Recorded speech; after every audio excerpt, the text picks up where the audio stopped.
here.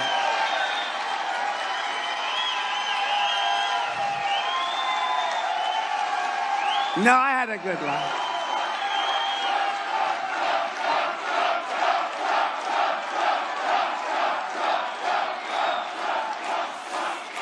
But I was asked a question. Thank you. That's very nice. Thank you. But I was asked a question, a lot actually, but I was asked this question. If you had it to do again, with all I've been through, I mean, I got indicted more than Al Capone. Did you ever hear of Al Capone? Scarface. He was the meanest of all gangsters. If he had dinner with you and you looked at him in the wrong way, you looked at him like you smiled and you were mocking him, you were a dead person. Alphonse Capone, Scarface, he got indicted one time. I got indicted 4 times. And I have other trials, too. You know, I have other civil trials I have to go through. This is a terrible thing. Nobody's ever done it before. But they asked me, if you had it to do, you had such a great life. If you had it to do again, would you do it? I didn't even hesitate. I said, absolutely, because we made America great again, and we're going to make it even greater. You know, there are a lot of rich guys around that didn't do much, and they whatever. But no, I would do it again in a heartbeat. People find that hard to believe. And one thing, I think I've kept a lot of rich people out of politics. You know, I used to have guys say, smart guys. I used to, one guy said, oh, I want to do it so much. I want to do it so much. I'm going to do it. Very successful guy, killer, really successful. He said, but I have one problem. I said, what's your problem? He said, I have stage fright. I said, if you have stage fright, don't become a politician. Don't. I think I saved him a lot of anguish.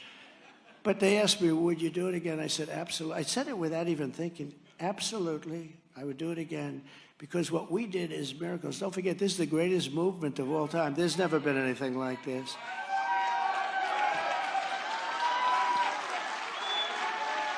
Never been anything like this. There's never been a movement, and probably anywhere, but in this country certainly, but probably anywhere because of the importance of this country. But you remember Pat Buchanan, how well he did 50 years ago in New Hampshire, right? And because he almost won, right? He came in second, I think, right? But he did very well against an incumbent. And I think, did he come in second? Does anybody remember? It was a long time ago. But anyway, I think he came in second. And he became legendary for the rest of his life and very successful and, you know, one of the greatest political pundits, good man. But we won every state. Think of it, every single state. We came out in 2016 and just state after state after state. We won we won South Carolina. Remember, I was going to go down to South Carolina. They said, oh, he'll never win South Carolina because Bush is very close to the military. Bush did nothing for the military. And then I won by like 70%. 70%. And then we went up to Nevada. And then we went to Florida, and I had 2 people. I had a senator, right? And I had a governor. And I had both of them. And I said, this is not good because, and they had a thing that if you win, winner take all. So I said, I don't want winner take all. Because we had Bush was the governor. We had Marco is the senator, sitting senator. I said, that's a lot to compete with. I don't want to do that because, you know, give us our proportion. If I'm at 10% or 5%, at least let me have that. So I was all set to sue, and a poll came out, and it said Trump would win Florida by 70%. Marco would get 11, and Bush would get 9. I said, stop the lawsuit immediately. Stop that lawsuit. But every time the radical left Democrats, Marxists, communists, and fascists indict me, I consider it truly a great badge of honor because I'm being indicted for you. I am being indicted for you. Thank you very much. I appreciate it. Thanks a lot. Thanks a lot, ladies. Never forget, our enemies want to take away my freedom because I will never let them take away your freedom. And in the end, they're not after me, they're after you. I'm just standing in their way. I'm standing in their way. This is far more than a campaign. This is far more than a campaign.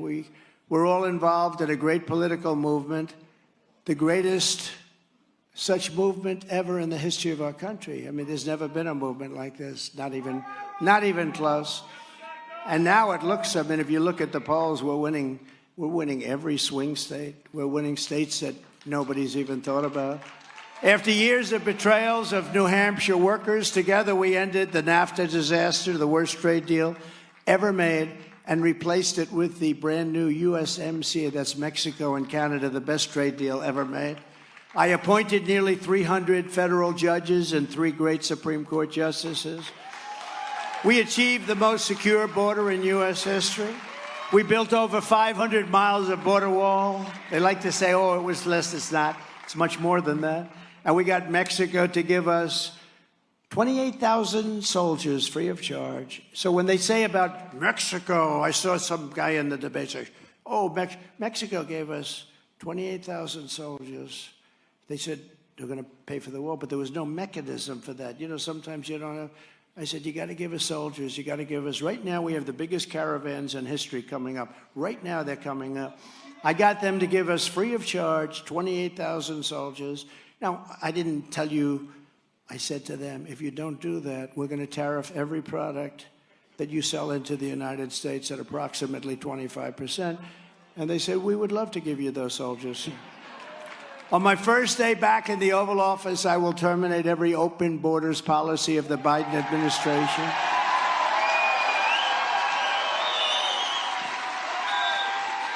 Stop the invasion. This is an invasion. This is like a military invasion. We'll stop the invasion on our southern border and begin the largest domestic deportation operation in American history. I will immediately restore and expand the Trump travel ban on entry from terror-plagued countries, which was a big thing. You know, we had no terror during my administration. The only terror we had was Nancy Pelosi, who's a crazed lunatic. She's a lunatic. She is a crazed lunatic. What the hell was going on with her husband? Let's not ask. Let's not ask. I'll withdraw that statement. By the way, she's got a wall around her house. Obviously, in that case, it didn't work very well, did it? It didn't work. And I'll implement strong and ideological screenings for all immigrants. And if you hate America, if you want to abolish Israel, if you sympathize with jihadists and people that hate our country, because they're not getting in, then we will stop, because then you have to just go for the other side. If you hate America, you have to go for the other side. We will stop Joe Biden's inflation disaster immediately and rebuild the greatest economy in the history of the world. We had that. And unlike Ron DeSanctimonious, who wants a 23% national sales tax on everybody in this room, which would devastate New Hampshire, would devastate your economy, would go to hell, I'll give you tax cuts, regulation cuts, interest rate cuts like you've never seen before. You know, I gave you the largest tax cut in the history of our country, larger than the Reagan tax cuts. And I gave you the largest regulation cuts. That's why we had the best job numbers ever. I will approve pipelines and infrastructure to cut through the cost of energy. And, you know, if you had a pipeline going through New York State, your energy costs will be less than half. Do you know that? And they couldn't. Do you know that? You have the highest energy costs in the nation. Your governor ought to work on that one, too. You pay more than any other state in the nation. And with a simple pipeline going through New York State,